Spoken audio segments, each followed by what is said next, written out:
my baby gorillas! Sorry for keeping you. Let me just make sure this is actually working and we will crack on. My friend was moaning that the fact that I had to check that this is actually working, not realising how much, want to ensure your house doesn't how get much stress that this is causing, just trying to get it to work. You need to keep an eye on your pets or kids while you're at work. Let me just make sure this is actually working. Well, hey, let me just move this round, see if it's getting better shadows on the face, and we will crack on. My friend was moaning that the fact that I had to check that this is actually working, not realising how much, want to ensure your house doesn't how get much stress that yeah. Well, hello my baby gorillas again. We're on and we're off and running. Let me know what your chat is, guys. Apologies for keeping you. Fantastic. Let's crack on. Let's have a wee look at this. This was a cracker here.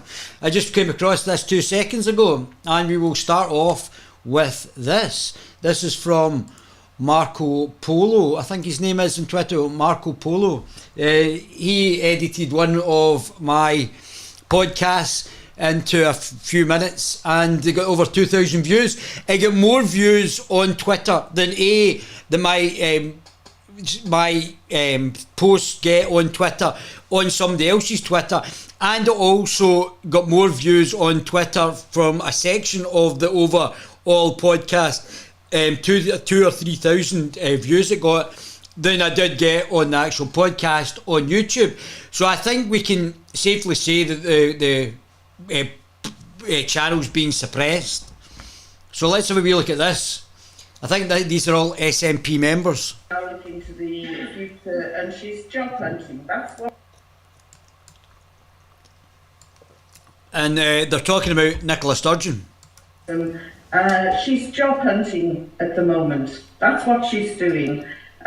She can read the rules. She knows that she's finished as Scotland's First Minister, and she's now looking to the future, and she's job hunting. That's what all these glossy magazines are about. That's why she's wearing Jimmy Choo shoes. I mean, for goodness sake, you know, £1,000 shoes. Is that the message that she wants to send out to people of Scotland in these times when they don't even know? Well, she's done a terrible job so far, so her jumping about in £1,000 shoes is just par for the course. The worst First Minister, a legacy of being the worst First Minister in Scottish history so far, since the reinvention of the Scottish Parliament, and the first female First Minister. So we've got, unfortunate, and I don't think all future women are going to be bad, but it depends on their ideological mindset, whether or not they're going to be bad or not. And Nicola Sturgeon is a postmodernist, Marxist, chip on your shoulder feminist, lesbian, misandrist, is probably not going to be remembered as being very good. How they're going to be able to pay their energy bills. And we've got a First Minister swanning round in designer clothes. But she doesn't care. She's actually caused you problems. She doesn't care. She'll be, as you rightly pointed out soon. She's caused you problems, and she doesn't care. That cost telephone numbers. I am really disgusted with her, and I really used to admire her, and I can't believe that I was duped in the way that I was. Yeah, I voted for her as well. So Yvonne Ridley, you're not alone. Well, I understood quite quickly that she wasn't going to be any Alex Salmond, which, regardless of whether you like Alex Salmond for being a nationalist, he certainly was one of, on a Scottish basis, one of the better First Ministers. But he was an intelligent politician as well, regardless if you're a nationalist or a unionist. I'm not talking. I also liked Jack McConnell as well. I think Jack McConnell was a positive First Minister as well, and he was Labour, and you know I've got a thing for Labour as well. So yeah, I think that's the problem. because I really But Yvonne, you're completely correct. She's been horrendous, terrible. looked up to her and saw a fellow feminist, someone who would fight for those less well off. And now I just look at this self-serving Globalist shill, postmodernist Marxist. bint who is prancing around in Jimmy Choo shoes. Internationally not caring about the Scottish people, even though she's meant to be a Scottish nationalist, having destroyed the Scottish economy by keeping us in their house for 2 years over a cold, and also not doing anything about fuel prices, and just basically following the globalist agenda, which she's done successfully. She's just been a puppet. She's followed exactly, and I'll come back to that later on, a puppet for the globalists. But I mean, well done, Yvonne. That's completely well summed up. Well summed up. Let me just actually make sure this is all going here. This is causing on the face, and we will crack on. My friend was moaning that the fact... And this is another thing, they keep cutting out the streams. In the middle of the streams, the stream will cut out. And that's another thing. It's got 2 connection points here, and for the internet, and they'll probably get 3. So it's not getting cut out from my end. It's obviously been deliberately cut out by Google and YouTube. I had to... From and they're better. And you know, I've got a thing For those less well off. And now I just look at this self-serving globalist shill, postmodernist Marxist. bint who is prancing around in Jimmy Choo shoes. Internationally not caring about the Scottish people. Yeah, there you go. Right, so let's crack on with this. Let's see. Oh, like, wee Polly Wally's blocked me. Oh, look at that. Oh, obviously the truth hurts, doesn't it, Paul? It's truth hurts. Now, I've never met Paul Hutchins, but he's had a lot to say about me, hasn't he, wee Polly Wally, on behalf of the Labour Party. Don't forget, wee Nippy's just the nationalist side of the Labour Party, and wee Polly Wally's just a simp for the Labour Party. So let's not kid on that Polly Wally here is not an activist for the Labour Party, or for the globalists, shall we say, and he'll attack anyone who is a potential threat to the globalist New World Order, as wee Nippy is just a shill for. So, Paul doesn't like, just like wee Nippy. Let's see Nicola Sturgeon, see what she's saying. Nicola Sturgeon.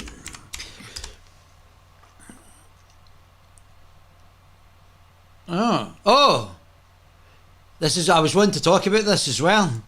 So apparently in the Green Party that Slater and Harvey were appointed ministers in name only, and we all knew that. Nicola Sturgeon only invited Scottish ministers to 2 cabinet meetings. I need to share that, that's hilarious. But also in the Green Party there's obviously internal macerations where both of these 2 characters may actually be kicked out of the Green Party. So this is a very interesting turn of events within the Green Party, that these 2 individuals may be kicked out, and they're the leading lights in the Green Party, which is quite incredible. There's Nicola Sturgeon's Edinburgh Festival, absolute rubbish. Be yourself is the worst advice TV's Nicola Sturgeon's mother ever gave her. That's quite funny. Where is Nicola Sturgeon? So, Scottish nationalist. So, I don't even know where Nicola Sturgeon is. Where is People? Let's go for People.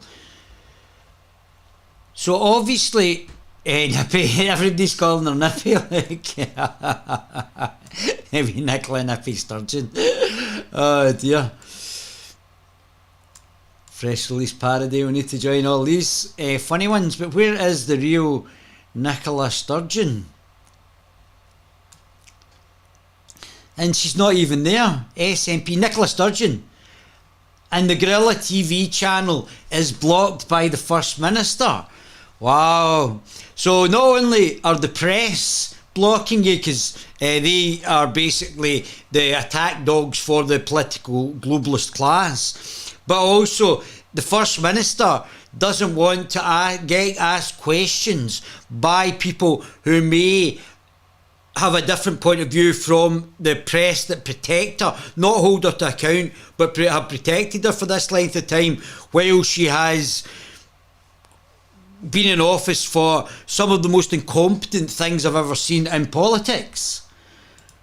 It's quite absolutely incredible what she's actually gone through, and the fact that now I just don't want to listen to you. I don't feel accountable to the press, to the alternative press that might be holding the globalists to account. I'm just going to block you and not allow you. Let's see Anis Sarwar. So Anis Sarwar, the other member of the GIMP party, Sarwar, Anis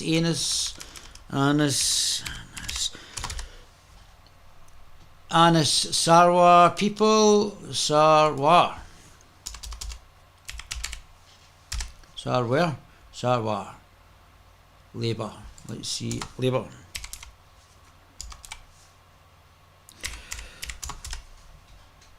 Yeah, Anas. Sar.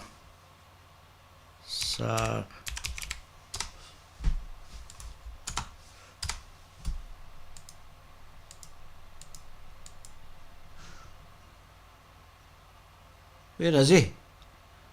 Anis. Oh my god, I'm gonna have to look at this and thing me.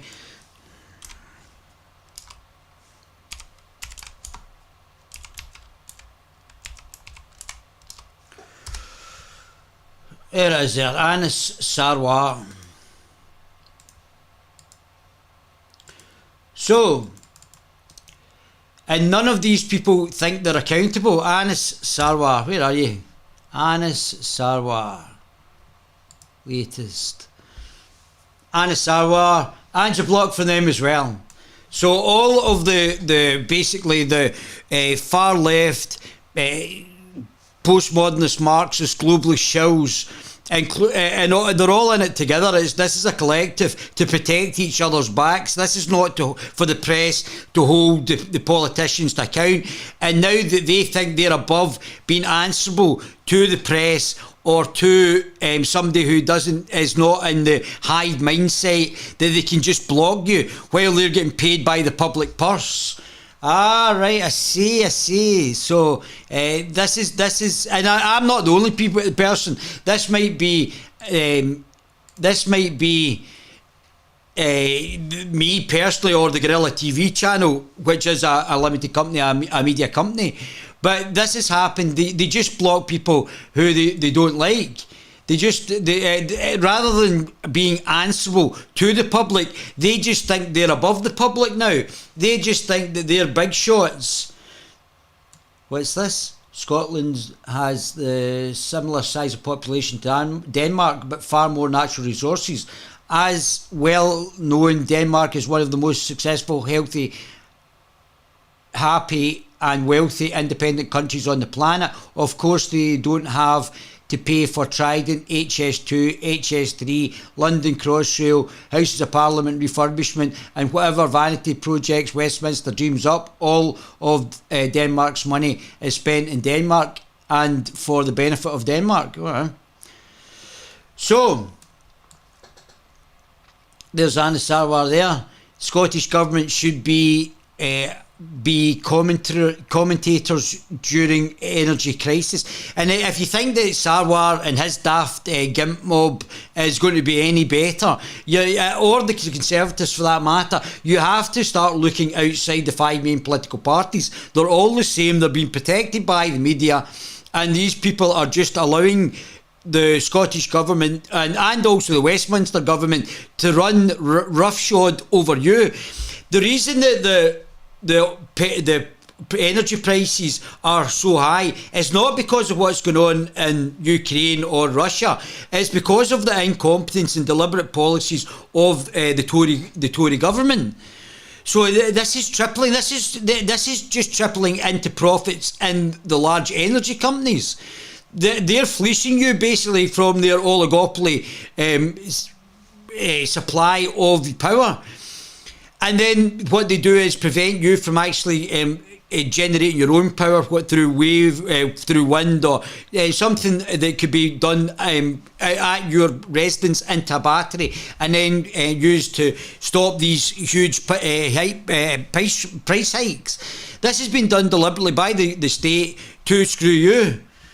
And this has been done for this new green agenda, which is just fleecing you for millions and millions of pounds, and to stop you or to reduce your happiness, to reduce your life. And this has been done by the globalists, which all of these characters are all part of. They don't care about you, and they'll continue to live high on the hog. Let's see this. Oh, there we go. So this is, it's funny, those wearing Never Kiss a Tory t-shirt always look like they've never been kissed, full stop. Never, and on their t-shirt they've changed it to Never Stop a Groomer. This must be somebody from the Oldham Council or somebody from Labour, like Anna Sarwar. Obviously Anna Sarwar's part of a child rapist death cult, but the Labour Party are saying they would never kiss a Tory, and that's been changed to Never Stop a Groomer, because they're obviously allowing mass rapes of children by Muslims all over the UK, gang rapes of children, and being facilitated by the Labour Party, who have now got a Muslim in charge in Scotland. That's quite funny, this one. I'll need to follow that. So here we go. This young lady has never kissed a Tory. Never kissed a Tory. She looks like she could be fired out a cannonball. Nicola Sturgeon poses with Danish politicians who had sex with a minor. Well, that makes sense from a left-wing point of view, doesn't it? To what you were speaking so about. Here we go. So we're going to start with talking about anti-Semitism in the left, and this sort of Jew hatred that the left have basically codified since Marx, and then it transferred into National Socialism under Hitler. And we've seen it again rise through the Islamisation of the Labour Party and also the Conservative Party, this hatred of Jews. And really Jews are having a hard time in the UK just now, and it's through this anti-Semitism. Well, left-wing anti-Semitism is often downplayed and overlooked, whether it's on university... And also they hate Jews because they've been successful. I'll go through some of the things that they hate the Jews for, and capitalism as well. ...campuses or online. But two recent cases have highlighted just how deep-rooted left-wing anti-Semitism has become in mainstream American society. Jewish groups have hit out at CNN and the Morning Star for pieces whitewashing left-wing anti-Semitism. The Morning Star's article was titled, "Rising Anti-Semitism Cannot Be Tackled Without Addressing Israel's Crime." It's just Jewish hatred. I mean, the Jews come from, that's where the Jews come from. To discuss how anti-Semitism is infecting mainstream media in the United States, we're joined by physician, author and expert on all things to do with the Middle East, Kanta Ahmed. Kanta, great to see you. How are you? Great to be with you, Rowan. So tell us about this. There's this tendency to overlook left-wing anti-Semitism. These two recent examples with CNN and Morning Star, tell us about them. That's right. I mean, with Morningstar, that is an investment agency, a rating agency, which has been found and is being legally challenged by lawmakers from numerous states as down-rating any company that is engaged with Israel and not related to its true investment value. And so that kind of discrimination, singling out an entity because of its Israeli origins or relationship, is part of the double standards that are integral to anti-Semitism. So that's in the business sector, and that ties into this ESG, environmental social governance, virtue signaling that's become very popular with investment ratings. At the same time, and it links to what you were speaking about in education partly, there's been a cultural demonization of the Jewish person, of Jewry, of Judaism, of Israel, across our educational and academic spaces. Just like they're anti-white, anti-straight and anti-heterosexual.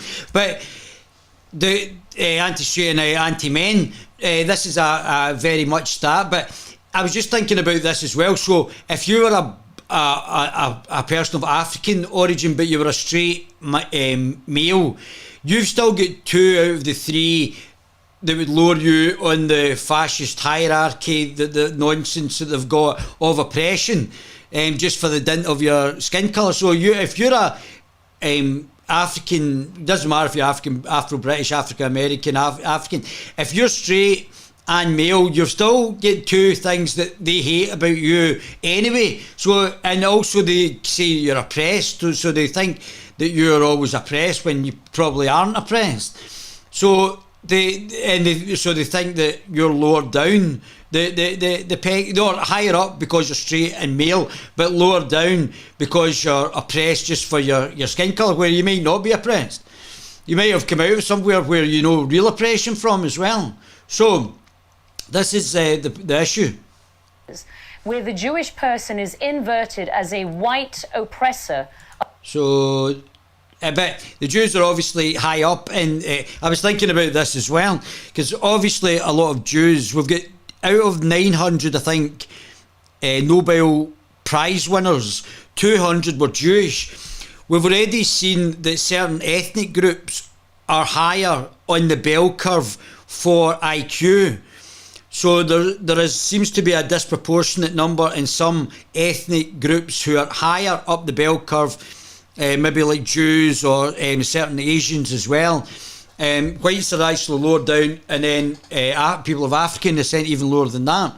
So, but it's a bell curve, so it goes, some people are higher up the bell curve, men are higher up than women on average. So I think there's more stupid men and more intelligent men, but women are sort of more up in the middle of that. So, and the Jews actually seem to have a higher IQ on average. I don't know if that's the Ashkenazi Jews, or I'm not sure how it actually relates. But obviously, and there's nobody, I think, from Africa who's won a Nobel or of African descent that's never won Nobel Prize, which is surprising, because you would think something as large as Africa, there would be somebody, or even African Americans or African Brits, Afro Brits, but there's nobody, as far as I'm aware, from an African diaspora that has ever won a Nobel Prize. Now, either that's racist, or there's just never been something that somebody's actually done. But you would think if the Jews were winning it, then it would probably be racist to Jews, and it hasn't been. So, and they've actually disproportionately, for the size of the Jewish community worldwide, they've disproportionately won Nobel Prizes. So, just something to think about. Of other races, when the Jews were really the only race exterminated on the scale of... Well, that's not strictly true, because there was Jews involved in the extermination and the famines in Ukraine and in Germany under communism. I'm not saying it was only Jews or it was all the Jews, but there were certainly Jews involved. So it's not quite and that preceded the extermination of the Jews, which I believe the Holocaust happened. I don't think that wasn't there, but it seems like there's a lot of whitewashing of history on the back of that. Now, it wasn't just Jews, and I think this Jew hatred comes from blaming all Jews and that all Jews are the same, which they're not. But there certainly was a minority of Jews responsible, or partly responsible in conjunction with others. Of massive genocide in history, a scale that we know. Well, that's not true either, because the communists killed more people in China, and the communists killed more people in the starvation in the Ukraine, and the communists killed, I'm not sure what the famine was in Germany, but there certainly was a famine in Germany. Never want to see repeated against any other group as long as mankind exists. Well, that's not correct history. I don't know if you've never done world history, but if you actually look at the genocides caused by various groups, whether it be communists or Muslims, the Muslims over 1400 years have killed something like 350 million people. So the largest mass murderers were the Islamists, and then the communists, and then the National Socialists, which is, as we've already stated, an off-branch of Marxism, which is obviously anti-Semitic, who wrote the Jewish Question as well, although coming from a Jewish lineage. And these two elements are now almost unchallenged. So to defend Jews against anti-Semitism, one can be accused of being opposed to defending racism. To defend a Jewish person. So this is where it gets confusing, because the Jews is a religion and also an ethnic group. So we would be better separating, because all religions can be criticised. There's no religion that shouldn't be criticised, because they're all de facto cults. All Jewish religion can be criticised and critiqued. And that's just the part of the parcel. There's also Jews who are left-wing, who hate their own people, just like there's white people that hate their own people, and I'll show you a clip of that as well. But this is sort of incorrect as well. Person in America against anti-Semitism. Racism, and again they go to this communist word racism, which was formed by another Jew, Trotsky, in one of his daft books. So they keep chanting out about racism, but there is a hatred of Jews sometimes for just being Jews, which is discrimination, or we might need another word, ethno attacks, shall we say. Whether it's they're being attacked for being religiously Jewish, or whether they're attacked just for being ethnically Jewish. But we really need a separate word. But this word racism has to go. It's the human race as well. It's a communist word. Can risk that person defending someone like me to be accused of racism. And that's the inversion of left-wing anti-Semitism that is becoming mainstream.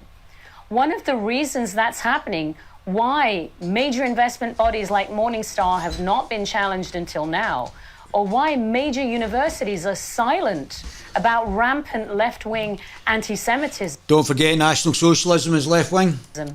Is because it's become dangerous to defend these values, because we're in one of the worst anti-free speech eras the United States has ever seen.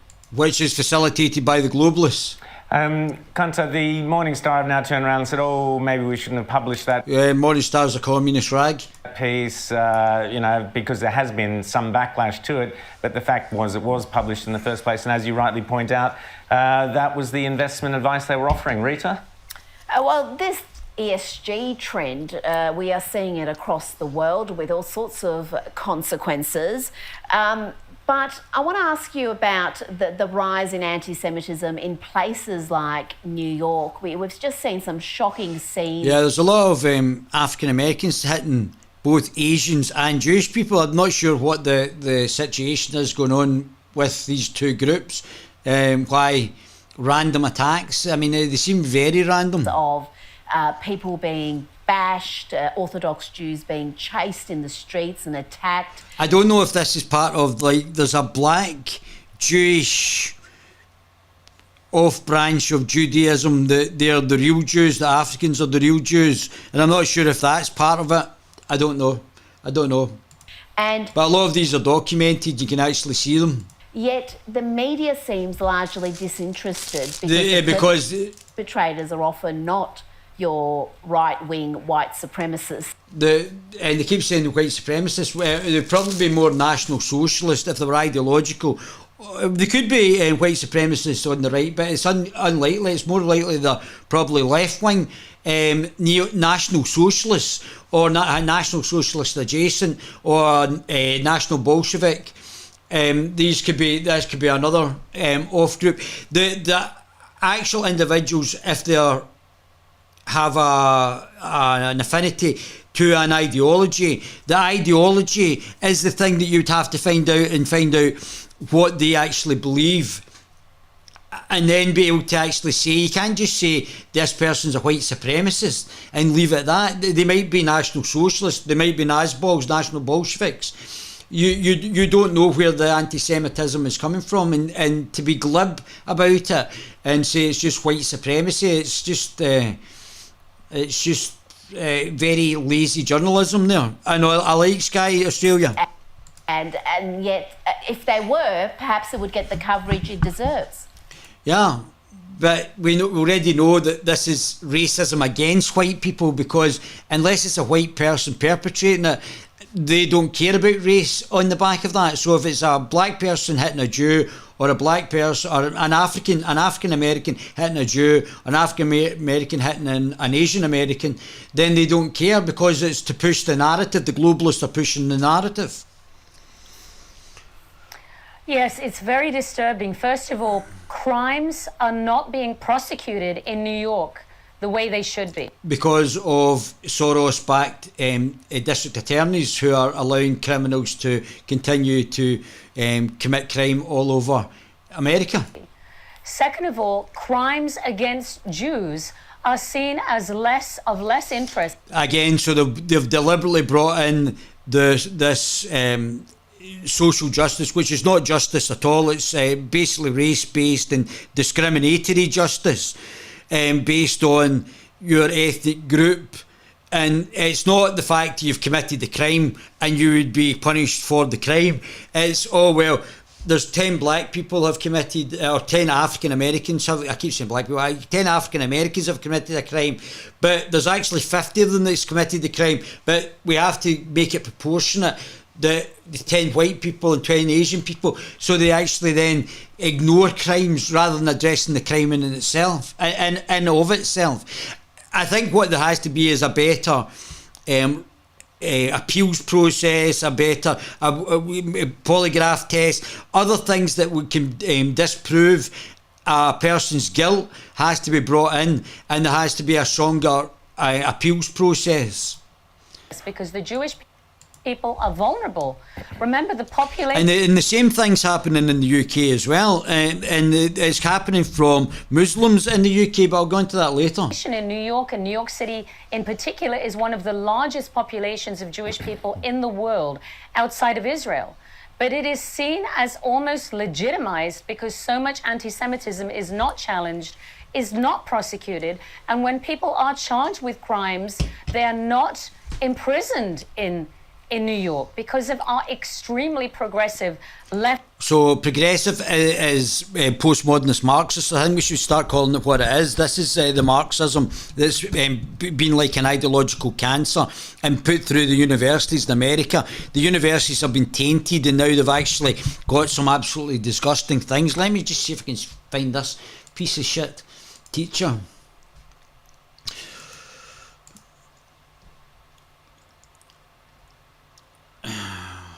Let me see if... Oh, here we go. Listen to this. Classic. This is... This is Jeremy from The Quartering, but this is deliberately racist, race-based discrimination that they think's acceptable, that's been pushed through the universities, and including in Scotland, it's vast majority of people who are here, over 90-odd percent, 96% last survey, are white. Another absolutely delusional teacher, which I cover all the time on this channel. You've got to check this lady. She should be sacked. This woman's a racist. No. If you go to Google and literally Google how do white women uphold systems of white supremacy in education, you will. That's a racist concept. White supremacy. They don't actually mean white supremacy as you would actually think. So another play on words by the left. They just mean white. So it's not a case of white supremacy. To be a white supremacist, you must think you're better than everybody else. But this is not a case of white supremacy. This is a case that this woman has been indoctrinated in Marxist, a lot of whom were Jewish as well, universities who came over in the Second World War through the Frankfurt School, through the Paris School, and this anti-white racism that has been, this stupid bint has been indoctrinated in, it will then infect your kids. Get link after link after link after link that answer the question. Historically, our job as white women has been to uphold. Our job as white women have been to uphold the status quo. Uphold the status quo.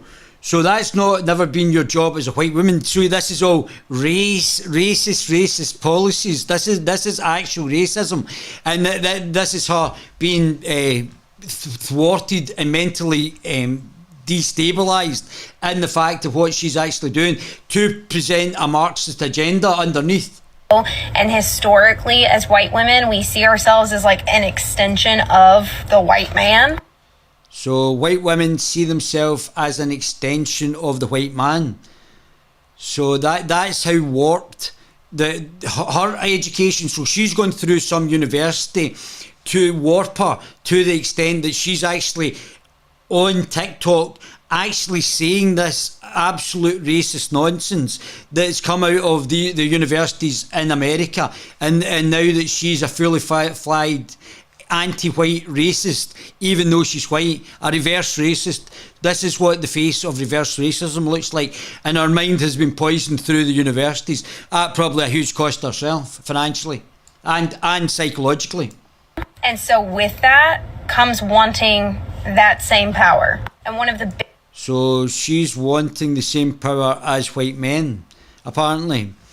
biggest ways that we gain that power is through our tears. So when we look at that from an educational standpoint, and I'm going to use discipline as an example because it was in the.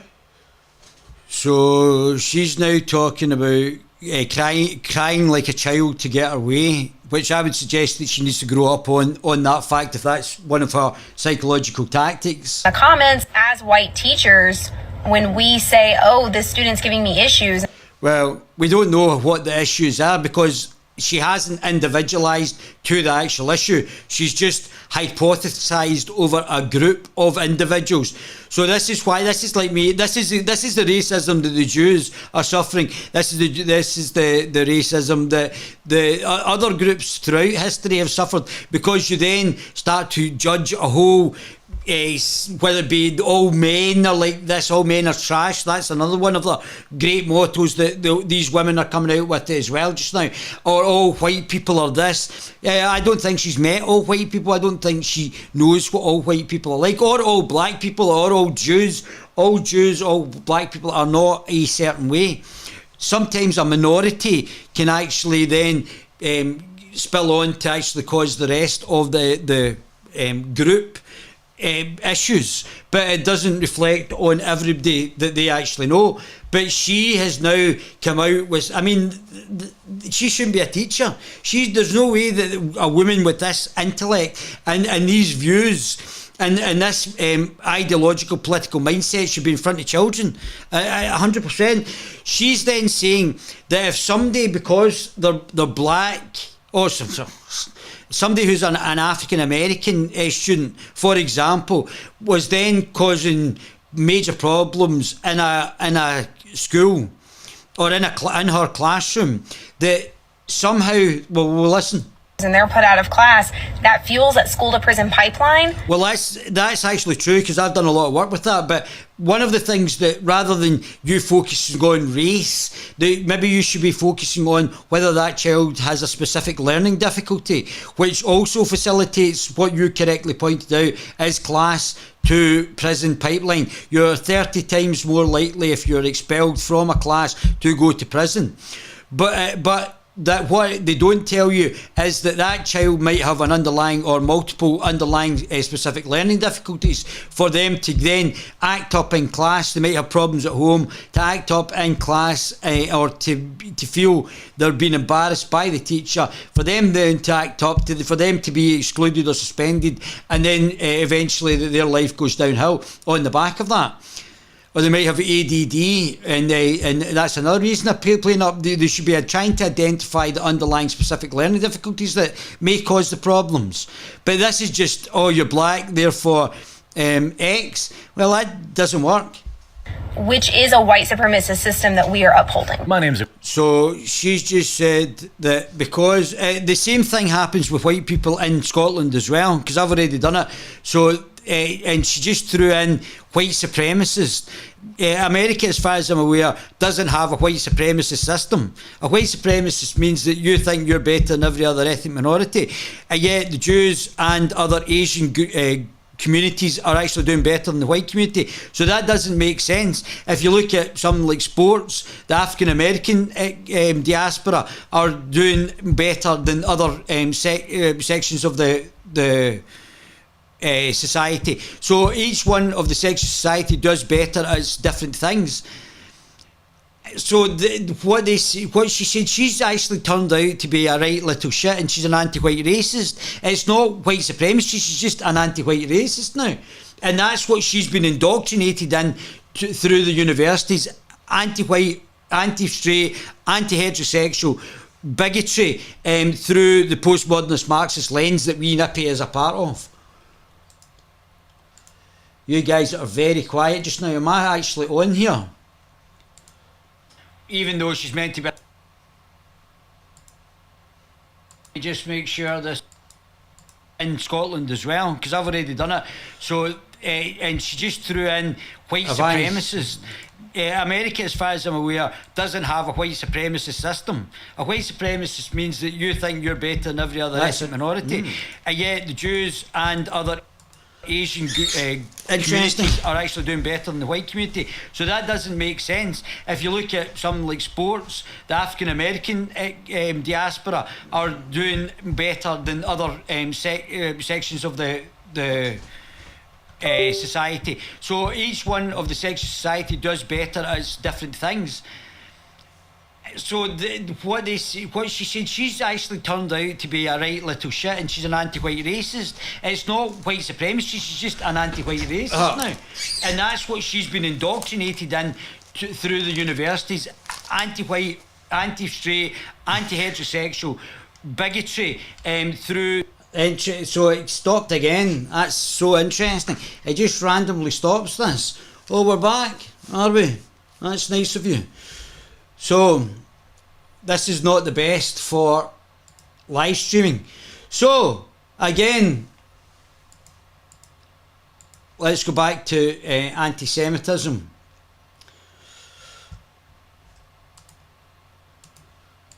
Left-wing DAs that are in power here in New York. So there's a free open season on crime in New York. And that's happening in a lot of liberal cities. And amongst all of the crimes that New Yorkers are dealing with, anti-Semitism falls low on the priority of the media, or, for instance, the narrative of the crime in social media and big tech engines that actually amplify anti-Semitism and very much endorse pro-left-wing, extreme progressive narratives that might not elevate these crimes to the attention they get. Let me just check if I'm actually if I'm back on. Still using your hands to make an unsanitary mouthwash cup? Getting water everywhere? Extreme progressive narratives that... Yep. Come on then. And stop calling it progressive. It's postmodernist Marxism. So let's start calling it what it is. I'm thinking, as I'm speaking to you, of the recent a lethal attack on a synagogue in Texas, where for over 24 hours, the US media did not call that an anti-Semitic attack. That was astonishing. Unbelievable. James. Quanta, I want to ask you about something that's been happening in Pakistan that I don't think's gotten enough attention. Now, it's been 4 months since Pakistan's Prime Minister Imran Khan was ousted after losing a vote of no confidence. There are protests in the street supporting him, but now the government is saying that people who participate in these protests, they'll have their digital IDs blocked, they won't be able to use their bank accounts. It very much feels like what they tried And this is what Rishi Sunak's trying to bring in here. to do in Canada to the truckers. Tell me what this is happening, you know, A, the repression in Pakistan, but B, what also does this say about a tendency towards the use of digital identity to crack down on dissent by governments of any stripe across the world? It's Chinese social credit system, isn't it? Well, it's very disturbing. Remember, Pakistan is the world's first Muslim democracy and one of the Well, I thought Turkey was. largest. 250 million people call Pakistan home. That's the country of my parents' heritage. Imran Khan, formerly a cricket star, is one of the most iconic leaders in the modern era of Pakistan that people can remember. And he's really tapped into a populist sentiment. The vote of no confidence, Imran Khan supporters and he himself believe, has been caused by defectors in the coalition that was supporting him that may have been influenced by other forces. Imran Khan likes to point to external forces, including the United States, as possibly contributing to that, though that's regarded as a conspiracy theory.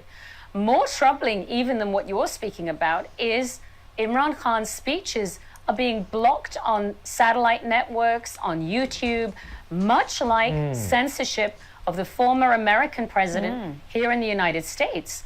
And what I think about with Pakistan is, even though it's not connected, there's a very painful symmetry between populist leaders in the United States or Pakistan that have garnered tremendous public support, but are now seen as political threats by the establishment and are being silenced. The only way these people are being silenced is with the help of private entities, satellite broadcasters, big tech, social media. This has become a way to manipulate masses in legitimate democracies. And I'm not necessarily comparing American and Pakistani democracies, but it's very, very disturbing. And it's causing, even more than that, recently Imran Khan has been charged on the basis potentially of terrorism. He's not been arrested because some of his words have been deemed as seditious.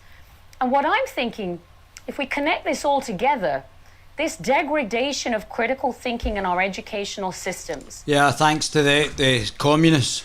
This climate of anti-free speech in the United States. All over the world, thanks to the globalists. This controlling of mass opinion through mass media using big tech, using high levels of technology that never existed when free speech was conceived as a legal concept. It's all beginning to form a very sinister complexion to what we believe democracy is. And you're mentioning COVID, our inability to speak freely about issues relating to COVID, whether we were viewers at home, whether we were doctors, whether we were members of the science community, has all been chilled by these external factors that now control dialogue. And that's dangerous if it's Pakistan.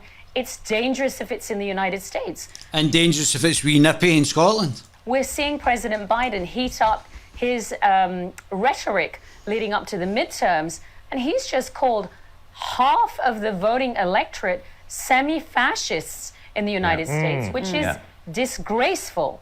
So it's all entirely upsetting. And if we put into place one of the leading religious figures in Saudi Arabia, the Secretary General of the Muslim World League, Muhammad al-Isa, who's visited Auschwitz, who gave the sermon at Mecca this year, has spoken about the importance of recognizing the crimes of the Holocaust. And he said that on Auschwitz, on that hallowed ground. But the Muslims have done some questionable things against the Jews as well. We now have more explicit support for the Jewish identity, more explicit support for the importance of remembering the Holocaust than we have in some... Well, let's just have a wee look at this. I wasn't going to put up this, but...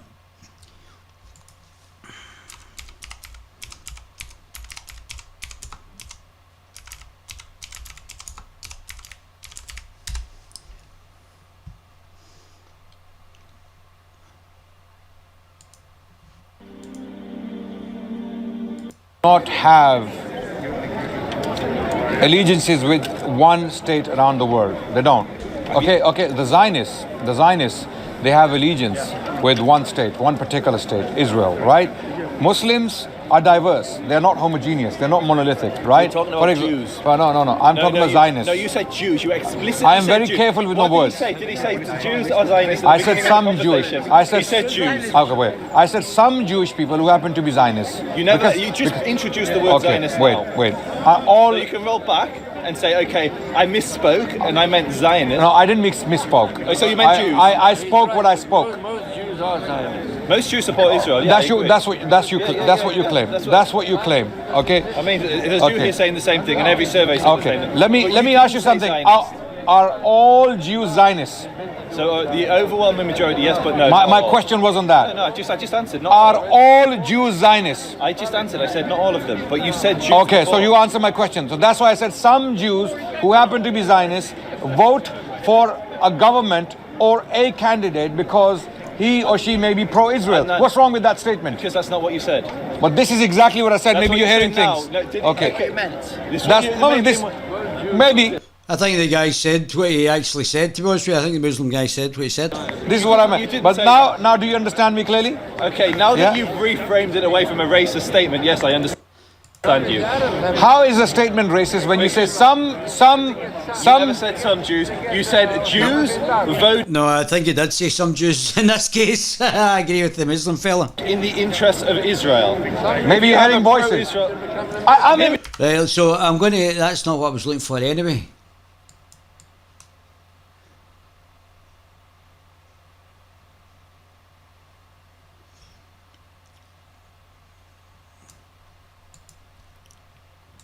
Assalamu alaikum wa rahmatullahi wa barakatuhu. Brothers and sisters, look, if you're in a position where hundreds and thousands of Muslims are being slaughtered nowhere because he's obsessed with the Jews.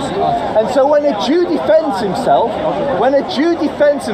He was going to make me cry there, subhanAllah. Did you hear that? That was amazing. What do you guys think? I mean, if you see it from an outside perspective, I would send donations to Israel. I mean, listen, you guys, if you think about it, I was going to be in tears. Anyone got tissue? Check out our sponsors, Nature's Blends. They specialize. He's an ethno-supremacist. No, give him something. He might say, you're oppressing the Jews here. I don't want to even touch you. I feel disgusted of you, but anyways. We're not like Hitler. We don't think you're Europeans. Yeah? So there's a lot of... The Americans need Israel as much as Israel needs America. No. Israel don't. Listen, and because Israel, as all the Muslims pointed out, Israel has got nuclear weapons. How come you don't have even water in Israel? Does not need America. Israel's got over 200 nuclear weapons. God hates you. You don't even have water. I have a question for you. The Muslim world hates the Jews so much, they've told themselves that everyone else they hate the Zionists. Rubbish. You said Jews. No, Jews are good people. All around the world, in democracies, Jews are welcome. Well, what is democracy? Contribute to the society. Can you define democracy? But in the Islamic world, they hate Jews, and so they say, Jews here, they don't like they kick the Jews out. They don't like. So we've already got some heated sort of discussions here going on, but there seems to be a... Neither was Moshe. There's no... But Muhammad wasn't in the islands. You keep going back. You keep going back. Well, the song will be praised in Kedar. It's the same thing. Yes, it is. How is it? It'll be praised in Kedar. It doesn't say it'll be praised in Kedar. That's not what it says. Singing the song that songs. For goodness sake. Let's go back again. I'm not interested in the thing, but I mean, it's go. There's Avi Yemeni. Oh, there. Well, let's have a look at Avi's presence here. Have you shot people like this guy? Answer, don't be shy. Don't be shy, come served on the Gaza Strip, I've certainly Have you shot people like this guy? Yes. Yes, you have. He has shot innocent people who No, go to the nothing border. Let me finish. Who go to the border and for what? For what? Stones. Now, let me get this right, yeah? This guy is the biggest terrorist. Right, so there's obviously a wee bit Jewish animosity there as well. Not the fact that the Jews are being bombed as well. It's very difficult to pick a side there, and the fact that I'm sure there's issues on both sides. I've got friends who are Jewish, I've got friends who are Palestinian, and it's very complex a very complex situation which world leaders have found ad infinitum as well. The New York Times is eating itself, so we've got these and they keep getting called liberals. These people are progressives, are not liberals. Progressives are communists, postmodernist Marxists. They're not liberals. They're liberal skin suits. I think we got. Oh, here we go. You guys talking now? Excellent. What are you guys saying? Believe the Messiah will come. The belief the Messiah will arise only when the world is in chaos. Have you ever listened to them talking about Jesus? They hate him and get real and understand the deception. Yeah. So, where was I? Listen to these fellas. Let's see what the fetus eaters are saying.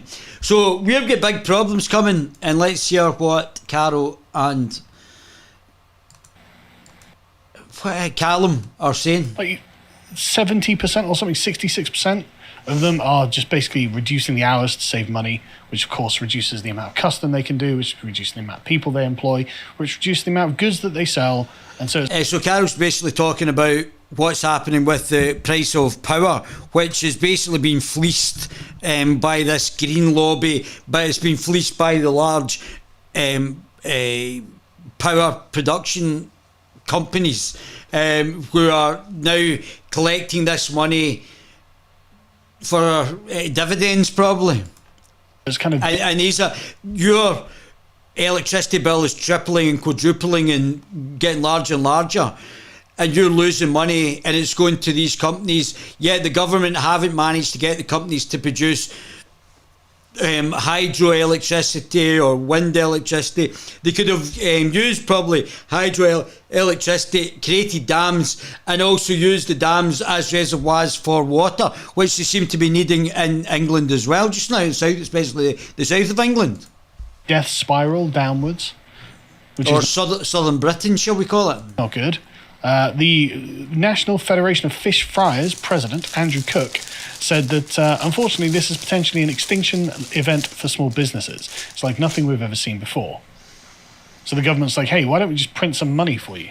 Well, that'll solve the problem. I'm actually going to shoot myself if they keep going. I'm going to manage inflation. How are you going to do it? I'm going to print money so you have money. A government spokesman said, we're working closely with industry to mitigate the impact. It's almost as if they're doing it deliberately. They're doing the wrong policies deliberately. Sanctions have against Russia may have on British businesses. It's almost as if the Tories, and the rest of the political class, are the problem, not the solution. Including the creation of a £100 million UK seafood fund. So they know them sanctioning Russia is crushing our business, and they're like, so we're just going to print money so your business is still going. I don't think it's sanctioning. We should be energy self-sufficient. There's no reason why the UK shouldn't be energy self-sufficient, and rather than reliable on foreign coal, oil and gas. There's no reason why we should not have produced nuclear power, increase the number of hydro reservoirs in the southeast of England or all over the UK. There's no reason why we can't get more wind farms or whatever it is, whatever diversity of power supplies that we acquire. I'm sure there's more oil and gas in the North Sea. There's fracking in parts of southern Britain as well. So, yeah.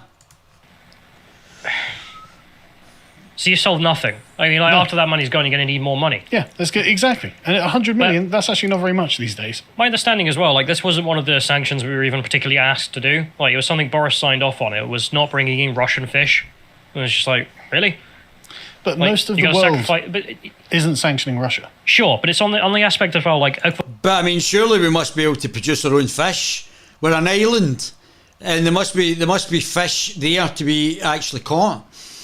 But because, obviously, they've deliberately inflated the prices of power supplies with this green agenda that they've decided to induce, where China's pumping out 10 billion cubic tonnes of CO2. And even if the UK got to zero, carbon zero, it's less than 1% of the overall CO2 emissions. So it's pointless, but it's costing us a fortune. It's going to destroy businesses and probably kill people in the winter because they're not going to be able to afford to heat themselves. This has been deliberately done incompetently by the Tories and would probably be done by every one of the so-called progressive parties. You have to start moving your vote outside these parties. For all the things you could sanction, like, you're destroying a cultural institution of fish and chip shops in this country. I mean, like, globally known. Like this, I don't think that's it. I mean, I think you're going to talk about pubs, but it's going to be anything that requires restaurants, anything that requires electricity and a large amounts of electricity, because then you're going to have to hike the prices of the products or services, whatever you're given, and to the customers. So again, this is going to be inflationary because of the net zero with all these lefty individuals who are going to cripple the working class and the lower class with what their net zero agenda is. That's ridiculous anyway and pointless in the UK. I don't know what you could compare it to. Maybe if you're in China, India or America, it might have a point. But the size of pollution from the UK, or the size of CO2 emissions, not pollution but emissions, is relatively small. I don't know, like Germans and their sausages, right? Oh, yeah. And they're like, we're going to destroy that entire industry. Why? Because there's Russian war, innit? Because Russia... You're not even really prime minister anymore. Yeah, exactly. You know, Russia is having an argument with Ukraine, and that means that British fish and chip shops have to go. But things get worse than that. You don't enjoy going to the pub, do you, Callum? Well, not much anymore. Well, good, because there aren't going to be any. Brother. 70% of pubs are expected to close, actually, due to these energy costs. So 65% of the pubs surveyed in this report found that utility costs had doubled, or 30% report a 200% increase. Yep. And 8% said they experienced an increase of 500%. Like, you can't run a business with this sort of expenditure. And 80% of them were like, we can't afford this. So out of 46,000 pubs, it looks like 30,000 might end up closing. Ruining this country. Another British institution dead? By the Conservative Party? The Conservative Party? Probably the oldest British institution.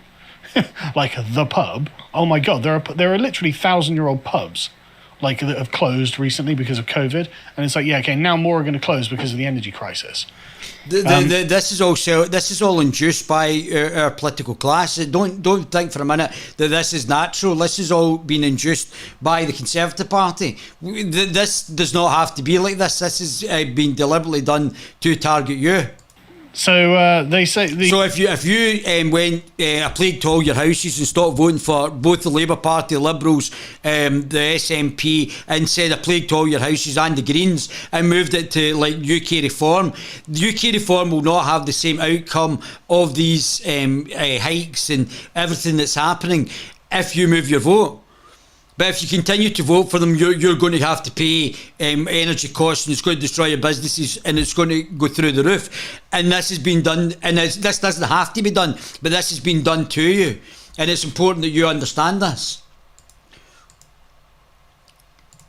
The British Beer and Pub Association say we're experiencing a perfect storm that is not only shrinking but eradicating profitability margins. We urgently need an energy price cap for small businesses for extortionate bills. Oh, well, maybe they can print more money to become more inflationary when you're going to already have 18% inflation eroding your money, which has also been done by the Conservatives. Cripple pubs, and we lose them in communities forever across the country. And you will, of course, remember that a lot of the energy bills that we have are green levies. As in, the energy is... I watched a segment Nigel Farage actually did yesterday, but I didn't have time to put it in here. But 43% of your energy bill is the wholesale price. So that's the actual raw price to get the energy from where it comes to you. And so the rest is markup, right? And 12% of that on average across all of your different energy types is green energy tax that goes to funding green. So that's what I'm saying. This is actually a green energy tax. So they're basically increasing the amount of money to charge for your energy, which is then going for this green energy tax, which may or may not help. It's just the government basically sucking your money up, and it may or may not go to green energy. It's just a way of actually taxing you and for you to pay more money to the state. Energy programs such as support for low carbon electricity generation. To be honest, I'm a little bit glad in a very roundabout way that this has come, because for years leading up to this, people in UKIP and people who are actually serious about energy policy were saying, look, you guys can keep investing in all this green technology, and what's going to happen is something will happen, and then the high price of this stuff will get ridiculous, and then people won't be able to pay for electricity anymore. They'll be like, oh, come on, nothing ever bad happens in the world. Okay, well, now this has happened. And we don't have an energy policy like a huge amount of nuclear in the country that would keep the prices down or something like that. And instead, we have this. Yeah, get the rest of that, the Lotus Eaters. Excellent, boys, that's completely correct. So, we've now got this green agenda that's going to cost you a fortune. We've got the woke, racist, sexist and heterophobes in powers, sponsored by the globalist shills. The New York Times is eating itself. Why in the world are most liberal newsrooms being accused of racism? Why is the world's most liberal newsroom being accused of racism? Because racism is a made-up word. It's from the communists. They can use it like Salem's Lot, calling everybody witches. It's not an actual word because it's the human race. So to be racist, you would have to discriminate against a different species. But that the Jewish twat, Whit Trotsky, knew that if you call people racist, it's a cudgel to actually beat people over the head with. So that's the problem. Gather round, children. It's time for another instalment in our fun-filled series of Watch the Woke Newsroom Eat Itself Alive. So basically, the liberals have allowed the Marxists, the postmodernist Marxists, to infest like a cancer into their organisations and basically destroy their companies, which is exactly what the communists, the Marxists want to do. And just by shouting these daft words, they can actually then, racist, was that a word made up by Trotsky to destroy people? Yes, that's right. What we're going to do in this new political party is we're going to put that under hate speech, and we're going to put like misogyny. We're going to bring in all the things that will screw up the left, that will affect the left, and we're going to put it up in hate speech, and you'll go to jail for 7 years. If you call somebody a racist and you can't prove it, you're going to go to jail for 7 years. So we'll just sneak it in the hate speech bill. Although we're libertarians, we should get rid of the hate speech bill, but we'll just sneak it in and we'll just disrupt the left and disrupt the Marxists, and then start kicking them out jobs and putting them out of employment, just like they've been doing, and we'll get them back. This week, a new report by the New York Times Guild, the New York Times chapter of the National Journalists Union News Guild, contained a great bombshell. The New York Times performance review system has for years given significantly lower ratings to employees of colour. And an analyst by the Times journalist in the News Guild shows, and in 2020 not a single black employee was given the highest rating in employee evaluations, while white employees accounted for more than 90% of the roughly 50 people who received the top scores, so it's not really a lot of people. This has been widely interpreted as a sign of racial bias. So just stick racism in anything, not very low analysis, just say racist to anything and then it's got to be true. So what we're going to do is, if you say this is racist bias and then you can't prove it, or it could be something else, if you make an allegation of racism, you can go to jail for up to 7 years, and that'll soon put a stop to that. We'll soon nip that right in the communist bud. This has widely been interpreted as a sign of racial bias and even racial discrimination at the Times. It hasn't set foot in the Times newsroom for a long time, and obviously I have no knowledge of individuals whose valuations are being questioned by the union, so I'm neither defending the report nor denying the veracity. Right, so that's a trivial story, but Spiked is a great organisation. So beyond left and right, fault of who's to fault with anti-Semitism? Left and right of the authoritarian left. So let's see this. Whose fault is anti-Semitism? This is probably the most controversial question about anti-Jewish prejudice. Conservatives blame liberals, liberals blame conservatives, Christians blame Muslims, Muslims blame Christians. Well, I think both Christians and Muslims, but in particular Muslims as well, there has been discrimination by both faiths. I wouldn't say conservatives as much. There's a lot of Jewish people who are conservative, but I would definitely say that on the left, you've said liberals and conservatives, but obviously the political spectrum is much bigger than that. I would say it was the Marxists and the National Socialists, and in particular Islam, but although the Christians have also done it. So there's a few ideologies. Once you're in an ideology that has anti-Semitism as part of it, then and you're an adherent to that, then I would suggest that has the possibility of inducing the recipient to anti-Semitism. So who's right? Is there a specific community that drives anti-Semitism? The answer is no. No, that's right. So, yeah, and look, these are all, they're all correct. That's because anti-Semitism has always been spread by offenders across the ideological spectrum. What is the worldly religion of the Jew? Huckstering. So this is from The Jewish Question by Marx, who was also, funnily enough, from a long line of Jews himself. Again, this is hatred, like that stupid white teacher being anti-white. This repulsion for your own people and this sort of traitorish attitude to your own people it happens in Judaism as well. Declared the godfather of communism Karl Marx in 1843. What is his worldly god? Money. Huckstering. So again, this is where the anti-capitalist stuff and the anti-Semitism comes neatly combines into Jewish success in business, and also the communists wanting disliking of capitalism and disliking of Jews because they're successful in it. Also maybe because they've got high IQ as well, some of them. Not long after, Marx's contemporary Wilhelm Marr, the right-wing German nationalist who mainstreamed the term anti-Semitism, he was for it, declared that Jews didn't share the same sense of ethics as non-Jews because they preferred to accumulate wealth. Marx and Marr. So he said he's right-wing, but that doesn't sound capitalist to me. So he sounds like another left-wing. See, this is why it's very important that you actually get when you're making political comments, you actually get the political comments correct, because I don't know about this fellow, but he doesn't sound left-wing, right-wing or capitalist if he's making anti-capitalist remarks like that. Didn't agree on much, but they agreed on those self-serving, money-grubbing Jews. This anti-Semitic agreement didn't just hold among political rivals. For centuries, the Christian church persecuted Europe's Jews as Christ killers and infidels, while Voltaire, the Enlightenment's sharpest critic of the religious establishment, repeatedly assailed Judaism, calling Jews an ignorant, stupid people.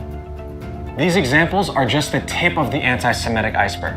Throughout history, people with entirely opposite worldviews, from Nazi Germany's National Socialism, again based on Marxism, Adolf Hitler, to the Soviet Union's Joseph Stalin, again based on Marxism. So the commonality between this is Marxism, which ironically was started by a Jew.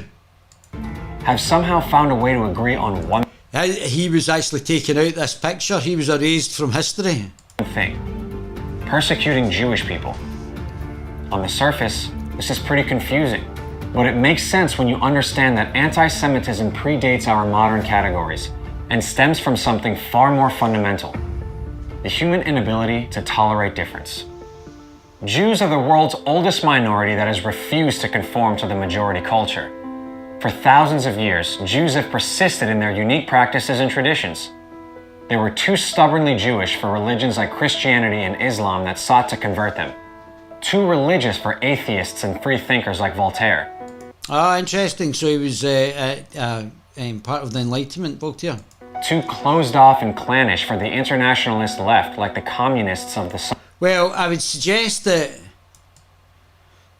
well, you're talking about the religion, now we're on to politics, so yeah, okay. For the internationalist left like the communists... Also, there were although there was a lot of, see, this is a bit of an oxymoron because there was a lot of Jews in the communists, both in Germany and in the Soviet Union. So that's a wee bit of an oxymoron. Maybe they were atheist Jews, ethnically Jewish. I don't know if they were Ashkenazi Jews, but certainly there was a lot of Jews in the Soviet Union revolution, and also there was a lot of Jews involved in the revolution, as well as Hitler being part of a Jewish socialist political party run by somebody who was Jewish, who was a radical Jewish communist. So it's not quite, I don't believe that's not quite as simple as that. I'm not quite sure where the disconnect between anti-Semitism and communism came in, although I believe that that communism is predominantly atheistic. Of the Soviet Union, who put Jews in gulags, and too worldly and widespread for the nationalist right. This is not the nationalist. These were national socialists. This is not nationalist right. This was national socialists, and on the left of politics, we've already seen that Hitler was in a communist party in Bavaria. So they're national socialists on the left. They might be on the right within the authoritarian left of the political spectrum, but Hitler was certainly a communist revolutionary, and you can see through the coinage and other speeches that the National Socialists gave that they knew that they were basically came from Marxism. Right, who slurred them as corrupt cosmopolitans undermining the state. As an ever-present minority, Jews have been perpetually scapegoated for the majority's problems, constantly cast as untrustworthy, and accused of serving their own interests at the expense of society's. In the biblical book of Esther, the villain Haman tells the king, there is a certain people dispersed among the peoples, who keep themselves separate. Their customs are different from all other people, and they do not obey the king's laws. It is not in the king's best interest to tolerate them. This 2,000-year-old expression of anti-Semitism could have been written yesterday. Take this recent broadcast by True News, a right-wing Christian news outlet that was accredited by the Trump White House. That's the way the Jews work. They are deceivers. They plot, they lie, they do whatever they have to do to accomplish their political agenda. Now listen to this 2015 interview with Jewish Senator Bernie Sanders by Diane Rehm on NPR, the polar opposite of True News. You'll recognize some familiar themes. Senator, you have dual citizenship with Israel. Well, no, I do not have dual citizenship with Israel. I'm an American. I don't know where that question came from. No, I'm an American citizen, period. Jews sought to escape their minority status by founding their own state, Israel. But now anti-Semites just accuse Jews everywhere, like Sanders, of disloyally working for Israel as part of a global conspiracy to control non-Jewish countries. Well, obviously, there's been anti-Jewish things. Like, I saw something about the Jews were in charge of the companies that are pushing in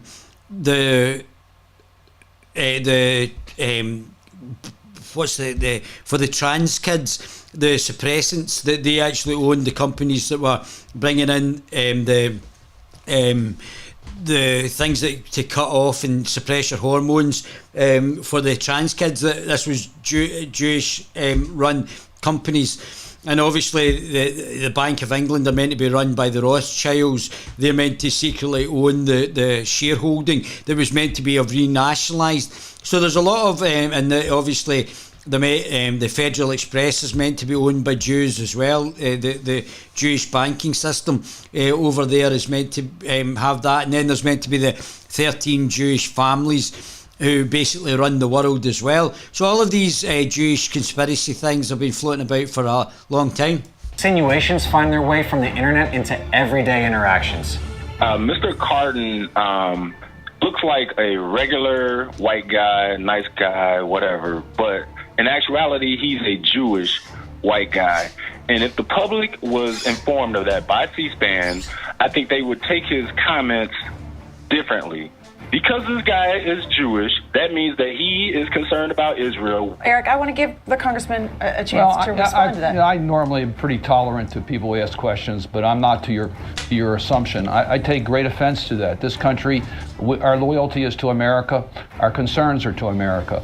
As they have throughout history, conspiracy theories about Jews undermining society have deadly consequences. In 2018, a white supremacist named Robert Bowers, who claimed Jews were scheming to replace whites with brown immigrants, massacred 11 worshippers in a Pittsburgh synagogue. In the years that followed... that's another thing, that basically the open door immigration has been because the Jews have influenced the political class. Now, if we look at something like the Bilderberg, sorry, no, not the Bilderberg group, but the Davos mob, that's run by Klaus Schwab, who's, I don't think, Jewish as well. But there might, obviously, what's his face? Soros is Jewish as well. So there's obviously, there can be Jewish involvement, but then the Jews get scapegoated for it all. But it's not just the Jews, is it? Another white nationalist attacked a synagogue in California, while black extremists with entirely different worldviews shot up a kosher supermarket in New Jersey and stabbed religious Jews at a Hanukkah gathering in New York. The point here is not that anti-Semitism exists equally in all these communities. It's that no community is immune to anti-Semitism because no community is immune to the instinct to stigmatize difference. Nowhere is this more apparent than Europe, where Jews surveyed from Spain to Sweden report experiencing serious anti-Semitism from all directions. This testimony reflects real-world bigotry. Whether it's Poland's Christian Conservative Party passing laws to repress studying the Holocaust and Polish complicity in it, or Hungary's nationalist leaders leading a state-sponsored campaign demonizing Jewish financier George Soros. Well, I would definitely have questions about George Soros. Anyway, I don't think having questions about one individual person because they're Jewish means you're anti-Semitic. I think Jews have to... This is a difficulty when you've got something that covers everybody as if it's a get-out-of-jail-free card. That means that not individuals can be held accountable, and that's not acceptable. Soros has done some very questionable things, and he should be held accountable. Blaming him. And he's also part of the globalist cabal for the Davos. And for the country's problems and comparing him to Hitler.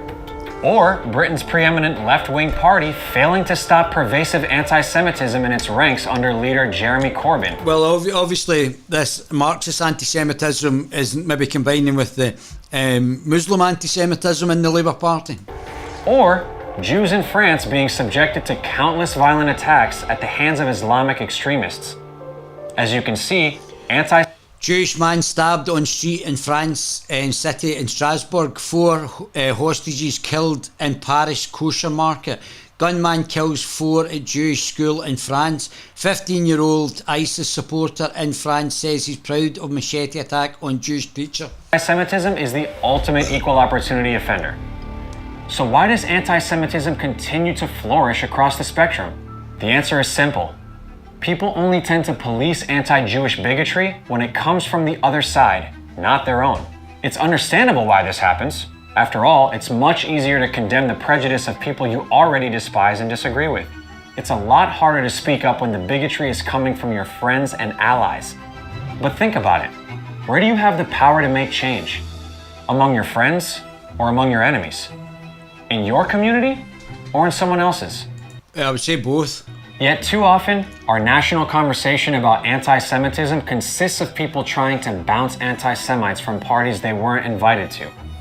Conservatives policing progressive anti-Semitism, progressives policing conservative anti-Semitism, and so on. You don't have to be an expert in anti-Semitism to see why this doesn't work. So how can we stop this from happening and start fighting the anti-Semites instead of each other? The secret is this. Focus on the anti-Semitic ideas expressed. White supremacist Pittsburgh, Jews are the children of Satan. John 4:4, the Lord Jesus Christ is come in the flesh. Not the individual expressing them. If we train ourselves... Leader of the Nation of Islam, Southern Poverty Law, the designated hate group, Louis Farrakhan, through thoroughly and contemptibly unmasked the satanic Jew in the synagogue of Satan. I think I've got that here.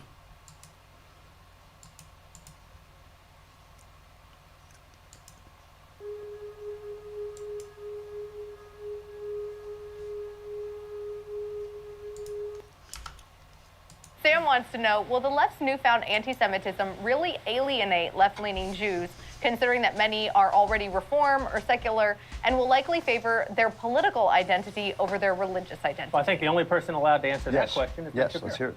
Why, hello. So the answer is, as always, that Jews who care about Judaism are going to be offended by this, and Jews who do not care about Judaism are not going to be offended by this because they don't care about Judaism. This is like saying, will Mazie Hirono's anti-Catholic rhetoric alienate Catholics? And the answer is, if you're a practicing Catholic, yes, it will. Yeah. And if you're not a practicing Catholic, you won't give two damns about it. And this is true for Jews also. There's this weird thing in the press because many members of the press are secular Jews who still have cultural affiliation with Jewishness, which means they have a bagel once in a while. They like matzo ball soup. They've seen Fiddler on the Roof like 3 times, maybe even a 4th time. And then they go to synagogue like once a year, maybe, and then they break for lunch on Yom Kippur. And it's like, well, now I'm Jewish because I'm not a white person. I'm a Jewish person. And it allows them a certain level of minority status. And that's what they care about in Judaism. That's not Jewishness, right? No. That's cultural Jewishness, sort of. But it's not really anything related to Jewish religion or Jewish principles. You would say it's the Torah. It's Jew-ish. Right. I would say culturally Jewish, but not religiously Jewish in any sense. And then the media poll people by ethnic Judaism, which again makes no sense because there are plenty of people. Noam Chomsky's an ethnic Jew. He's also a piece of crap. So like, why would I? Bernie Sanders is an ethnic Jew. What does he care about Judaism? He's an open militant atheist who hates Israel and thinks that the Bible is antiquated. Like, why would I poll him? So my answer is the people who care about principles that Judaism stands for are going to be offended by this. I think there'll be there's a group of older Jews, particularly people who are above the age of 60, who've historically voted Democrat, who still care about the state of Israel, who still care about going to synagogue, even if it's conservative or reform, and they will be offended, and you'll see a little bit of drop off there. Yeah. But young Jews who don't have any affiliation, aren't religious, like, honestly, I'm so bewildered why people would think it would be any different. Yeah. This question is so bewildering. Whenever anybody asks me a question about why do the Jews vote Democrat, I say they don't. Right, yeah. The Orthodox Jews vote 70-30 or 80-20 Republican. Yeah. Did you know one of the very first web browsers ever invented at the dawn of the internet was called... Right, well that was very interesting. Always interested to hear Ben's point of view. Hello and welcome to another TLDR UK video. On Thursday, the Equality and Human Rights Commission published their report investigating allegations of increasing anti-Semitism in the Labour Party under the leadership of Jeremy Corbyn. Now I believe that only the BNP and Labour Party have been charged under the racial equalities legislation for political parties and convicted of a racist whatever it is that they do. So they are officially, Labour is an anti-Semitic party. The results of the report were pretty damning, and Labour's leader, Keir Starmer, described it as a day of shame for Labour. However, it as a day of shame for his leader. Equality and Human Rights Commission. So they were found guilty of investigation anti-Semitism into the Labour Party, which also the BNP have actually had as well, I think. They were charged, I think, under anti-Semitism or something, under human rights legislation as well. Keir Starmer described it as a day of shame for Labour. However, he... Don't forget, keep getting mentioned by the Muslims, a large part of the Muslims, that Keir Starmer's children are Jewish and brought up Jewish as well. Ended up butting heads with his predecessor, leading to Jeremy Corbyn getting ejected from the Parliamentary Labour Party. Which is why he's going to join George Galloway in the Workers' Party, with up to 50 other MPs. In this video, we examine what the report says, how Labour has reacted to its findings, and why Corbyn was kicked out of the party. If you're thinking we've already discussed this topic, then you're kind of right. We've talked about it twice in the daily briefing. The briefing is a few-minute rundown of the day's biggest news, where we tackle 3 major topics you might not have understood. What are we doing here? Let's get rid of that. You guys are very quiet. I hope I'm actually still on here. Let me just check this and see if we're actually working. In the daily. Oh, yeah, we are. Oh, briefing. We're off again. Is that not working again? Honestly.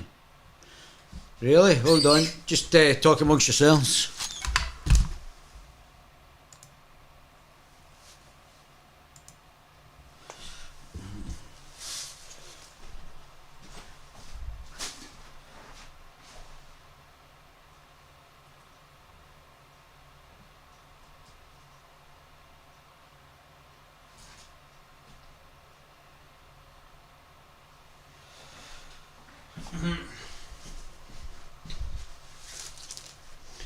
Whoa!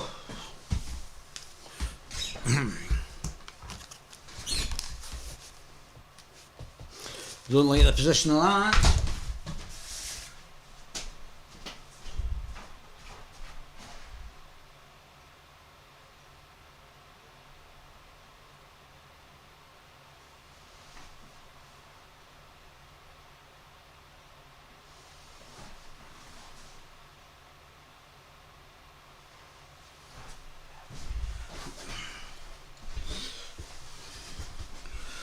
Ooh, what time is it? 8 o'clock.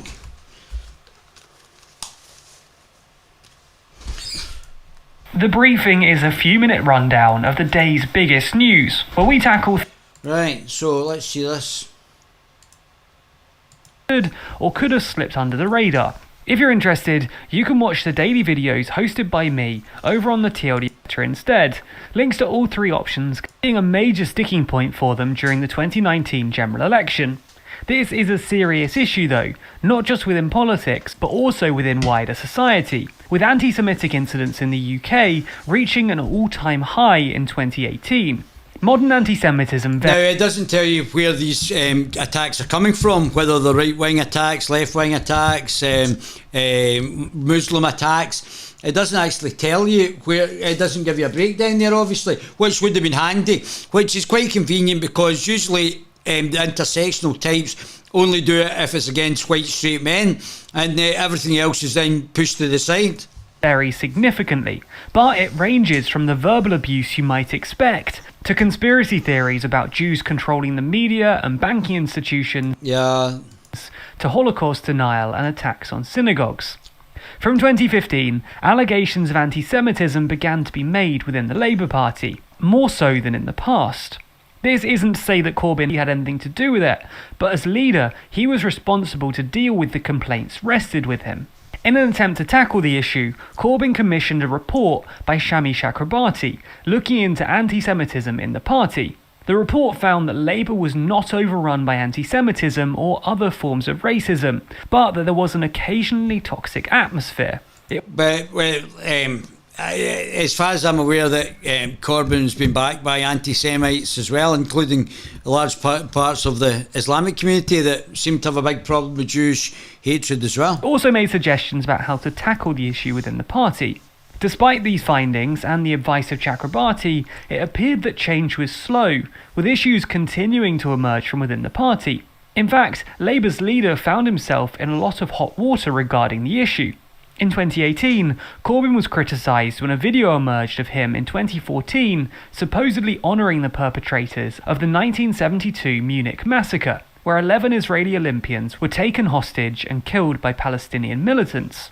In the same year, he was hit by further criticism for a 2010 event he hosted where a Holocaust survivor compared Israel to Nazism. Again in the same year, Corbyn came under fire for supporting an allegedly anti-Semitic mural in 2012. It's important to have a good look at the mural too. It depicts caricatures of Jewish men drawn in front of an Illuminati symbol playing Monopoly on a table resting on dead bodies.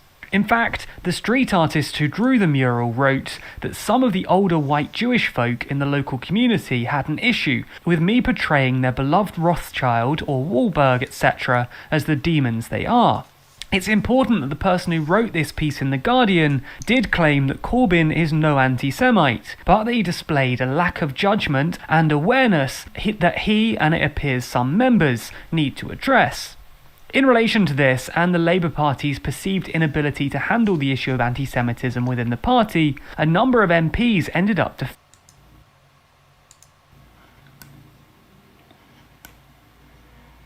My name is Brian. defecting. Luciana Berger, who is herself Jewish, said that she reached the sickening conclusion that the party had become institutionally anti-Semitic, saying she'd been bullied out of her own party by racist thugs.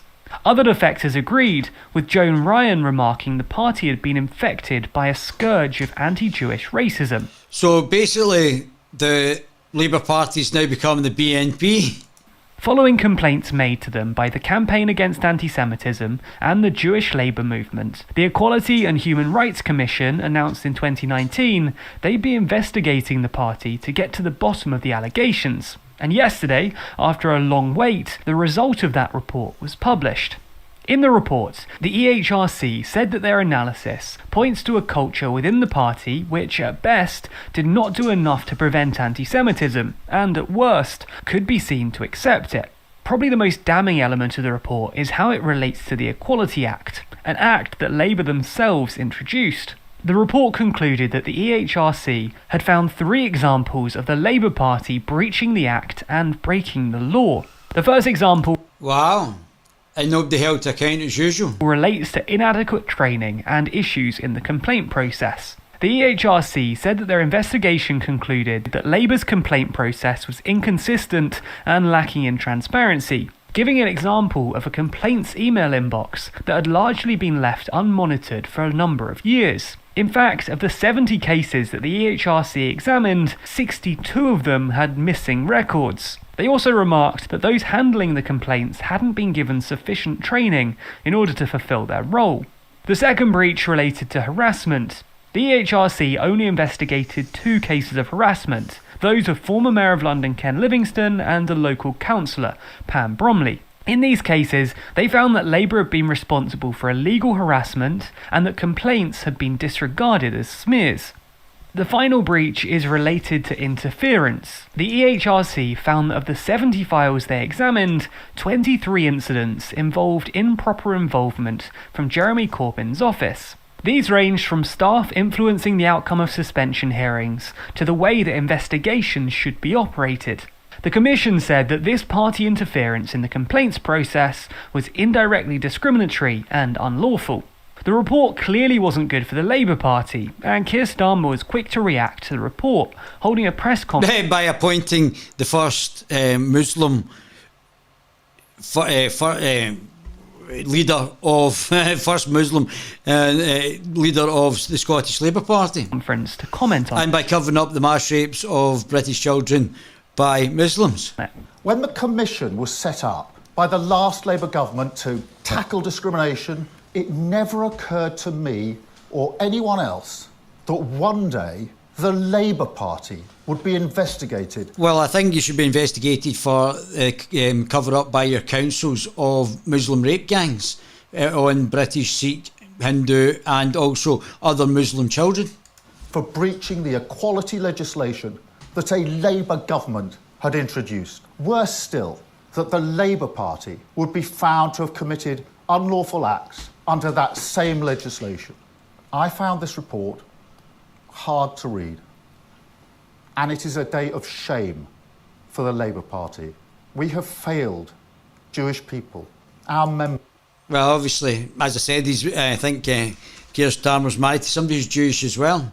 So I'm sure he's got a personal gripe in it. I think his children are being raised Jewish. I believe I've been told that by Muslims in the seat that Georgie Porgy Galloway stood in. Members, our supporters and the British public, I am truly sorry for all the pain and grief that has been caused. The Labour Party I is now the new BNP. lead accepts this report in full and without qualification. We will implement all recommendations and we will implement them in full. Under my leadership, zero tolerance of anti-Semitism will mean precisely that. But the rape of children by Muslim rape gangs will be ignored. If you're anti-Semitic, you should be nowhere near this party, and we'll make sure you're not. And if there are... What are they going to do? Cancel all the Muslim memberships? You won't have a party then? Still those who think there's no problem with anti-Semitism in the Labour Party, that it's all exaggerated. And you're now the new BNP? Or a factional attack, then frankly, you are part of the problem too, and you should be nowhere near the Labour Party either. It seemed that his predecessor wasn't on the same page though. Yeah, he's going to join George Galloway and become the opposition to the Labour Party, the Workers' Party. So it'll be, again, Jeremy Corbyn fighting against Keir Starmer. With him remarking on Facebook that one anti-Semite is too many, but the scale of the problem was also dramatically overstated for political reasons by our opponents inside and outside the party, as well as by much of the media. One thing he did try to argue to back up the fact that the media had blown the issue out of proportion was to say that all I've done is pointed out that this terrible issue of anti-Semitism does exist, and anyone that has anti-Semitic views has no place in the Labour movement. Well, what are you going to do? Kick out the Muslims? Is there going to be no Muslim representation in the Labour Party? Because obviously that's anti-Semitic in its teachings. So just like the Marxists, so that you're going to get rid of them as well. So the Marxists and the Islamists, the Gimps, are going to be kicked out of the Labour Party. I don't think so. I don't think you're going to do that. Or the Labour Party. All I pointed out was there was a public perception of a third of Labour Party members under suspicion of anti-Semitism. The reality is very different. It was it's much bigger than that. 3%. But that is 0.3% too many. However, this should come with a caveat. The 0.3% represents the number of members who are formally known by the party as to harbour anti-Semitic views. But this isn't to say that only 0.3% of the party are anti-Semitic, only that these are the ones that are known to the party to be anti-Semitic. The real number could be a little higher, or a lot higher. It's hard to tell, and we don't have any numbers to make any real suggestions. But Corbyn's right, it is unlikely to be as high as the public perception. I don't think so. The Marxists, which have got a large proportion of, well, probably anti-Semitic if they follow Marx's, the Jewish question, and also the Islamists, that's you have massive numbers of Muslims in your party, are also probably going to be anti-Semitic as well. So I would suggest that what you're saying is just smoke and mirrors. Obviously, Labour weren't happy with Corbyn's remarks, especially in the light of Starmer's speech. And especially the fact that Starmer's got Jewish children. So they asked Corbyn to retract them, something that he refused to do. So the decision was made to remove Corbyn from the party. So he's now going to join George Galloway and up to 50 other MPs in the Workers' Party.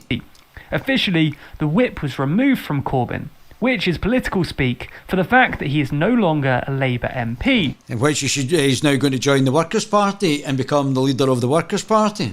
Meaning that he'll no longer sit with... Now that there's 100,000 members now left the Labour Party. With Labour in the Commons, and is now an independent member of Which he should join the Workers' Party. He's already got a structure there to get him back into power. Parliament. Since then, though, many have lobbied for him to be reinstated.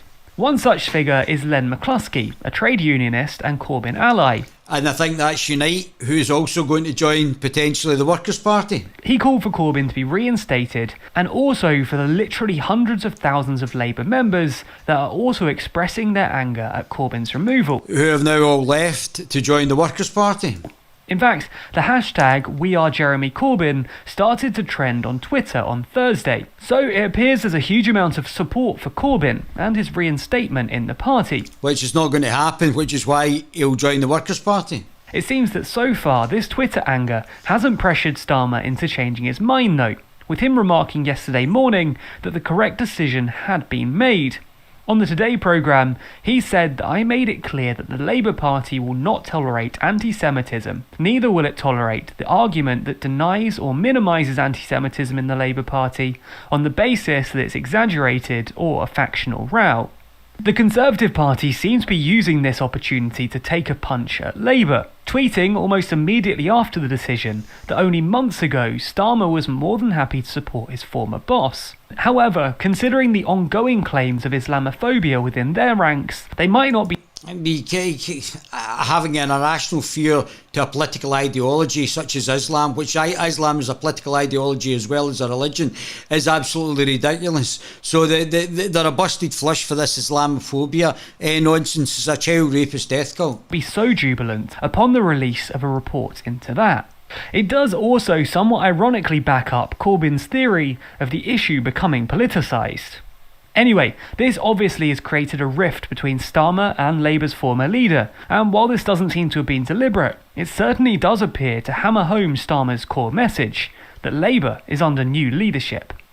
Let us know your... And he's just a shell for the globalists, and apparently Georgie Porgy Galloway said he's a Trotsky as well. So, I want to tackle more of this anti-Semitism as well. I've got absolutely tons more to talk to you about with regards to this, but I am going to do another podcast probably at 9 o'clock. So I've done an hour and 45 minutes talking about anti-Semitism, so I think I'll do a part 2 to the anti-Semitism row, and hopefully you guys have found that interesting.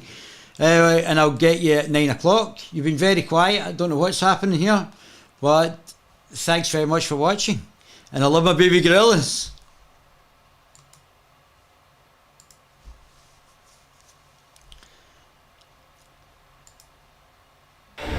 There's a new soap. Can you smell it?